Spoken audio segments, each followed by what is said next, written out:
My parents gave my sister keys to my apartment while I was gone. I came home to find her and her boyfriend in my bed. Now she's in jail and the whole family has imploded. Hi everyone. Today's story will blow your mind, but really quick, if you enjoy this content, hit that subscribe button. Channel's been a bit quiet lately, and your support keeps it all going. Let's jump in. Original post. I, 29M, need to share what just happened because I'm still shaking with rage and disbelief. I've been on a business trip to Seattle for what was supposed to be 2 weeks. My company called me back early due to a client emergency, so I caught a red-eye flight home to Chicago last night instead of returning this weekend as planned. I should provide some background first. I work as a senior software engineer for a tech consulting firm. After years of living with roommates and saving aggressively, I finally bought my own condo in Lincoln Park 18 months ago. It's nothing fancy, just a one-bedroom unit in a converted building, but it's mine. I worked my ass off for this place, taking on extra freelance projects and living on ramen for months to save for the down payment. My relationship with my family has always been complicated. My parents, Robert, 55M, and Patricia, 53F, have consistently favored my younger sister Emily, 27F, throughout our entire lives. While I was working part-time jobs through college to pay my tuition, Emily got a full ride from our parents. When she dropped out of her third college program, they called it finding herself. When she wrecked the car they bought her, they immediately replaced it with a newer model. Emily has never held a job for more than 3 months. She's currently pursuing her passion as an influencer, which translates to taking selfies and expecting others to fund her lifestyle. She's lived with our parents on and off for years, moving out dramatically whenever they dare to suggest she contribute to household expenses, then returning when whatever friend she was crashing with gets tired of her freeloading. 3 months ago, Emily had another blowout with our parents. Apparently, they finally asked her to either pay rent or get a job. She posted all over social media about how toxic and unsupportive they were, then moved in with her boyfriend Tyler. That lasted exactly 6 weeks before he kicked her out for cheating on him with his roommate. Since then, she's been couch surfing and repeatedly asking me to let her stay at my place. I've consistently said no. I've worked too hard for my space, and I know Emily. Give her an inch and she'll take a mile. She'd trash my apartment, eat all my food, and never leave. Plus, I have sensitive work equipment and client data at home that I can't risk having around someone as irresponsible as her. My parents have been pressuring me about this for weeks. She's family, they'd say. You have the space. It would only be temporary. I held firm. I told them Emily needed to learn responsibility, and enabling her wasn't helping anyone. So imagine my surprise when I walked into my apartment at 2 a.m. this morning. The first thing I noticed was the smell. Emily's signature vanilla cinnamon body spray that she drowns herself in. Then I saw shoes I didn't recognize by the door. Women's shoes. Multiple pairs. My mind immediately went to burglary. I grabbed the baseball bat I keep in the coat closet and crept toward the living room. The TV was on, playing some reality show. There were wine bottles on my coffee table. My wine bottles, from the small collection I'd been saving. Then I heard it. Laughter from my bedroom. My bedroom. I pushed open the door to find Emily and some guy I'd never seen before in my bed. They were both clearly drunk, surrounded by takeout containers and more of my wine. My closet was open, with Emily's clothes hung up next to mine. Her makeup was all over my bathroom counter. The next few minutes were a blur. Emily screamed when she saw me. The guy, apparently her new boyfriend Marcus, jumped up and tried to act tough until he saw the bat. Emily started babbling about how mom and dad said it was okay, how they gave her a key, how I wasn't supposed to be back until Sunday. I didn't care. I told them both they had exactly 60 seconds to get their stuff and get out before I called the police. Emily tried to argue, saying she had tenant rights now that she'd been there for 5 days. That's when I lost it completely. I pulled out my phone and dialed 911. Emily went from entitled to panicked real quick. She started grabbing her things, crying about how I was overreacting, how I was ruining her life over a misunderstanding. Marcus was smart enough to stay quiet and just focus on getting dressed. But here's where it gets worse. While they were packing, I looked around my apartment. They'd gone through everything. My home office was a disaster, papers everywhere, my external hard drives moved around, food stains on my desk. They'd used my gaming setup, left it running with multiple games paused. My kitchen was destroyed, dirty dishes piled in the sink, food rotting on the counter, my nice cast iron skillet ruined with soap and sitting in water. They'd even gone through my personal documents. I found my passport and birth certificate on the living room floor, along with bank statements and work contracts. My emergency cash stash, about $800 I keep hidden, was gone. When Emily came out dragging a suitcase, where did that even come from? I told her about the missing money. She actually had the audacity to say I owed her for all the birthdays and Christmases where I cheaped out on gifts while spending money on myself. That's when the police arrived. 2 officers came up, and I explained the situation. I showed them my ID, my mortgage documents proving I own the place, and made it crystal clear that Emily was never given permission to be there. Emily tried to show them a key, claiming our parents said she could stay, but I pointed out that having a key doesn't mean you have permission to enter someone's home. The officers asked Emily to provide any proof that she had permission for me to be there.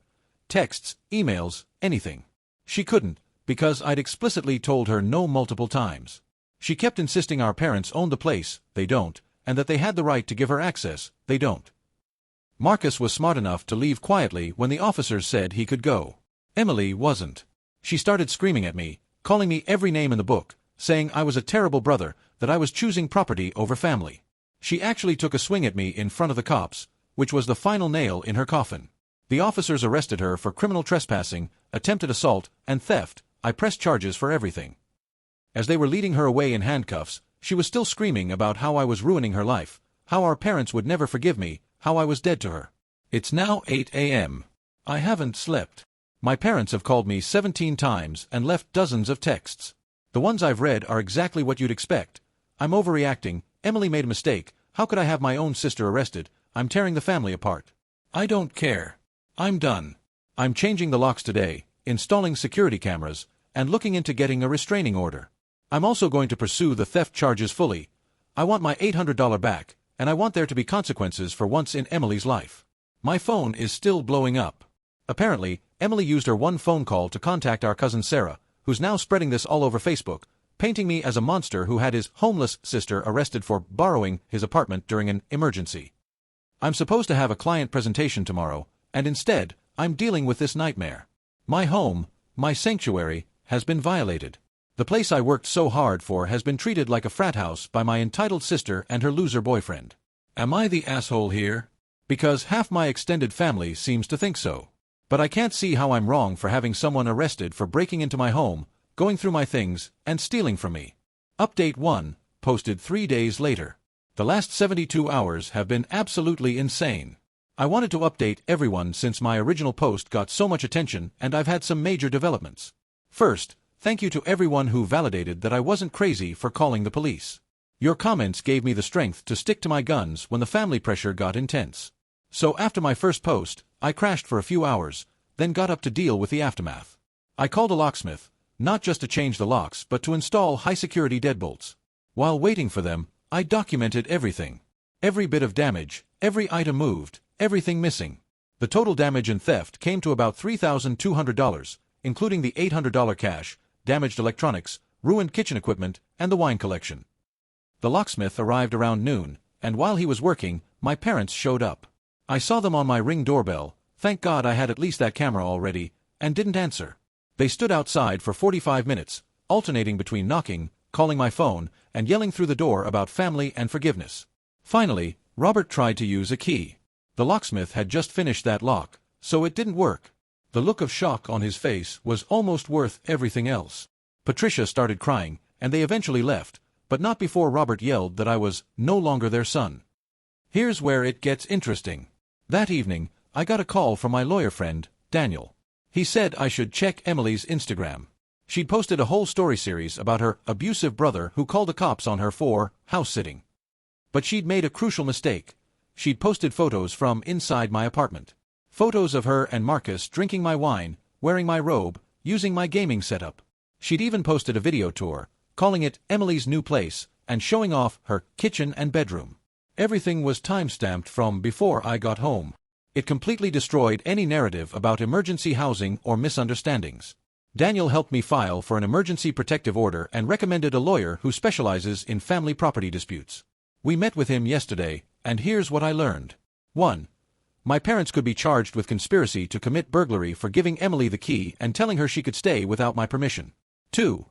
Emily's social media posts constitute evidence of premeditated theft and trespassing. 3. The fact that she went through my financial documents could add identity theft charges if we can prove she was planning to use my information. The prosecutor's office called this morning. They're taking this seriously, especially the theft and the assault on me in front of the officers. Emily's public defender apparently tried to argue for dismissal based on family miscommunication, but the prosecutor isn't buying it given the evidence. But here's the real kicker. Remember how I mentioned Emily had been staying there for 5 days? Well, I pulled my security footage from my Ring doorbell, which thankfully saves to the cloud, and it shows Emily and Marcus coming and going, but more importantly, it shows them letting in other people. They had a party with at least 12 people 2 nights before I got home. There's video of obviously drunk strangers entering my building and Emily telling them which unit was hers. My lawyer says this significantly increases the severity of the charges. It's not just trespassing anymore, it's potentially felony burglary and criminal endangerment of property. My parents, meanwhile, have gone nuclear. They've told everyone in the family that I'm pressing charges against Emily for a miscommunication and that I'm trying to destroy her future over nothing. They've conveniently left out that they gave her the key without my permission, that she stole from me, and that she trashed my place. The extended family is split. Some relatives who own property are firmly on my side, understanding the violation. Others, particularly Patricia's sister Jennifer, who has always enabled Emily too, are calling me heartless. The most infuriating part? Patricia sent me a Venmo request for $500 for Emily's bail money, with a note, "You caused this, you should pay for it." The audacity is mind-blowing. I've had to take time off work to deal with this. Thankfully, my boss is understanding, especially after I showed him the police report. He's actually recommended their corporate lawyer if this escalates to a civil suit. Emily was released on bail yesterday, her friend Ashley apparently paid it, and the first thing she did was go on Facebook Live, crying about how her narcissistic brother is trying to ruin her life. She claimed she was homeless and desperate, and that our parents told her it was their apartment and they had the right to let her stay. That lie fell apart quickly when someone in the comments asked why our parents would own my apartment, and Emily couldn't answer. Then someone else posted screenshots of her Instagram stories from inside my place, where she was clearly partying and not desperately seeking shelter. The video has since been deleted, but not before multiple people screen-recorded it. Daniel says it's more evidence of her lying about the situation and could be used to establish a pattern of deception. I met with the property management company yesterday too. They were horrified when I told them what happened and immediately offered to change the building's entry codes. They also informed me that by letting unauthorized people into the building, Emily violated the building's security policies, which could have resulted in my eviction if I'd been found responsible. So now I'm not just dealing with the personal violation. Emily's actions could have cost me my home. The place I worked years to afford, the stability I built for myself, could have been ripped away because she wanted to play house with her boyfriend of the month. The restraining order hearing is next week. My lawyer is confident it will be granted given the evidence, especially the assault in front of police officers and the theft. He's also recommending I sue my parents for damages, as they enabled the entire situation by providing the key. I'm exhausted, angry, and honestly heartbroken. Not because I called the police, I'd do that again in a heartbeat, but because my family has shown me exactly how little they value me, my work, and my boundaries. They'd rather protect Emily from consequences than acknowledge the harm she's caused me. I'll update again after the hearing. For now, I'm staying with my friend Michael while the apartment is professionally cleaned. Did I mention they somehow got red wine on my ceiling? I've also started therapy to deal with the family trauma this has all brought up. To those saying I should have handled this within the family, I tried that for 29 years. It doesn't work with people who see your boundaries as suggestions and your property as communal. Update 2, posted 2 weeks later. I know a lot of you have been waiting for an update, and I finally have the mental energy to write this out.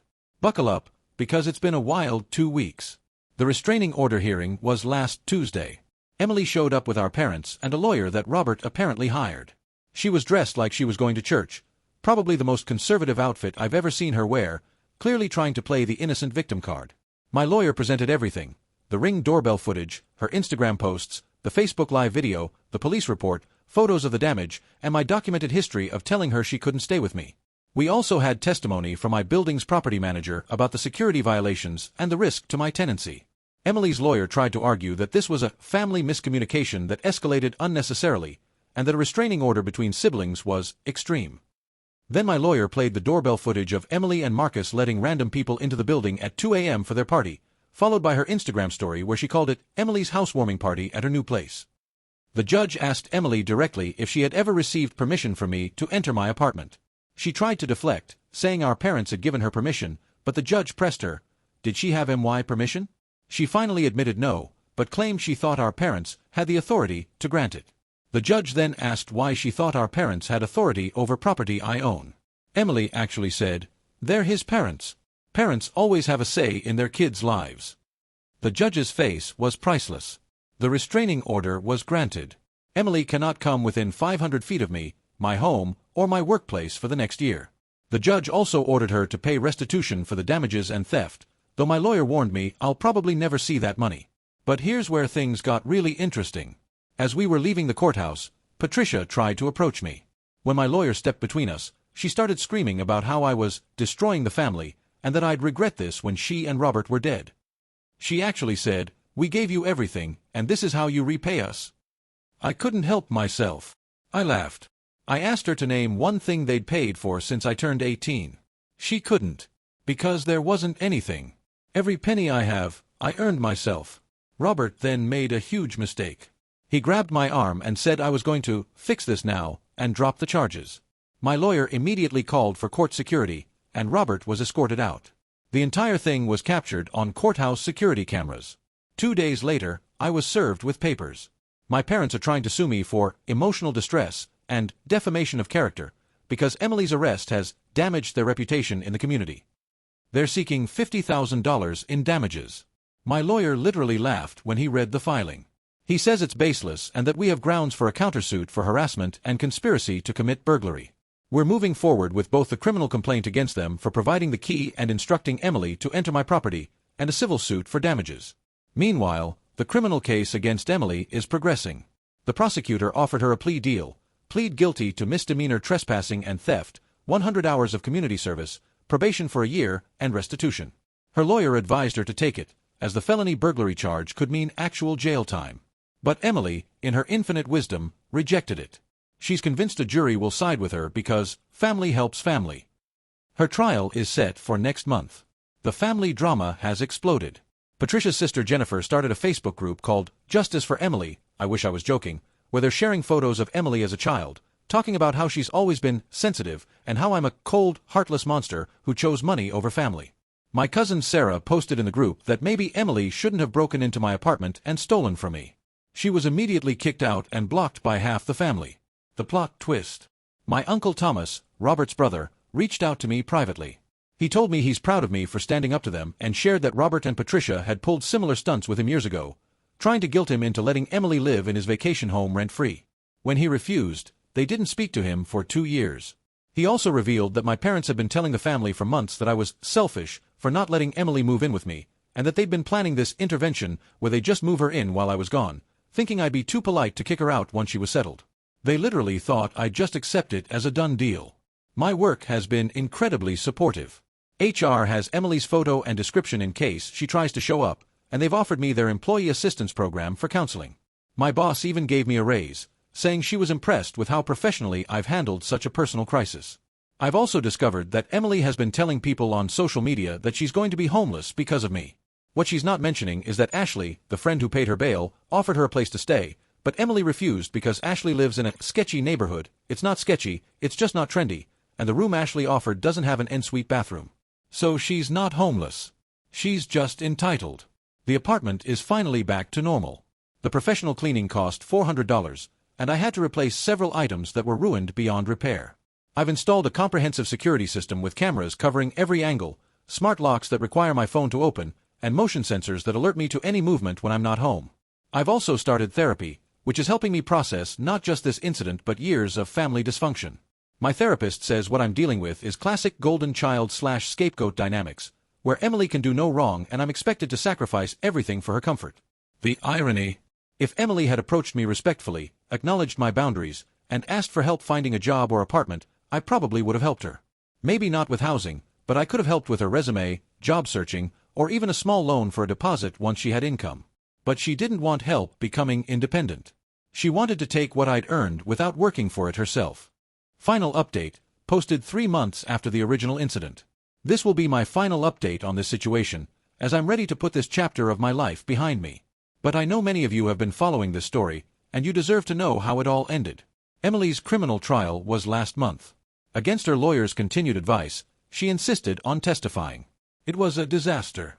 She contradicted herself multiple times, admitted on the stand that she knew I didn't want her in my apartment, and then tried to justify it by saying I owed her for being more successful.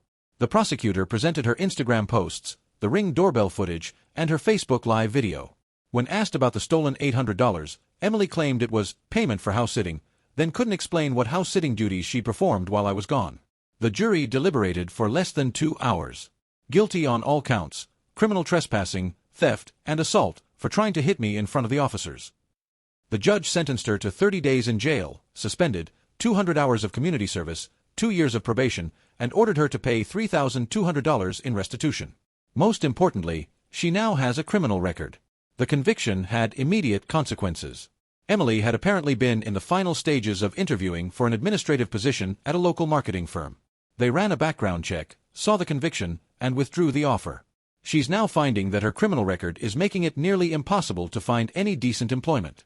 My parents' lawsuit against me was dismissed with prejudice last week. The judge called it frivolous and a clear attempt at retaliation. He ordered them to pay my legal fees, which came to about $8,000.